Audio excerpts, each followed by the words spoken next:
është e turpshme sa s'ka ku të shkoj. Të shikosh për shembull një format kaq të madh, të vej në këtë lloj grade, unë nuk e di.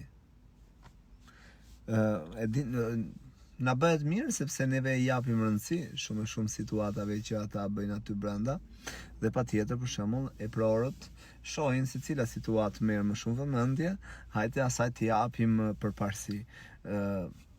Në këtë rast për shembull, Rogerti e ka parë që nuk po i tërhiqet vëmendje dhe ai nuk po bën asgjë më shumë se sa atë që po lejon Big Brotheri. Ndonjëherë më duket që kot e kapi me Rogertin. Rogerti është thjesht një protagonist që po luan ose një aktor që po luan një skenar. Asgjë më tepër. Por është dhënë një skenar alla Apartamenti 2XL, që e bënin aty live për momentin. Pra Rogertit i është thënë, i është lejuar të shajë, të ofendoj, dhe tani ai e zhvillon vetë situatën brenda kornizave që e lejon vllai i madh. Pra nga fjala e parë deri tek e fundit me ofendime, ku në 100 fjalë 99.9 janë ofendime. Por ky nuk është faji i Rogertit, është faji i tij.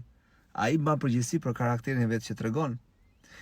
Përgjegjësi të madhe për atë që shfaqen dhe përjetojnë ata aty ka Bigu. Pse lejon Bigu? Se Rogerti e dim se si është aty në Big.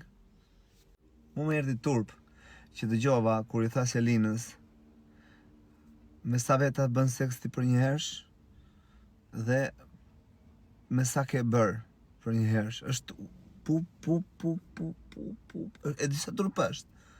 Le që njerëz bëhet kjo pyetje fare. Me sa ke bër ti? Ku me det për mu? Apo ti thuash atij tjetrit? E ke pyetur ti motrën tënde me sa ka bër burra, ka bër seks për njerëz? Është turp.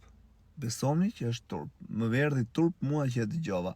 Më kanë mbaruar fjalët, më besoni për kokën time, për atë Zot. Nuk kam më ç'a them, sepse është bërë i degeneruar.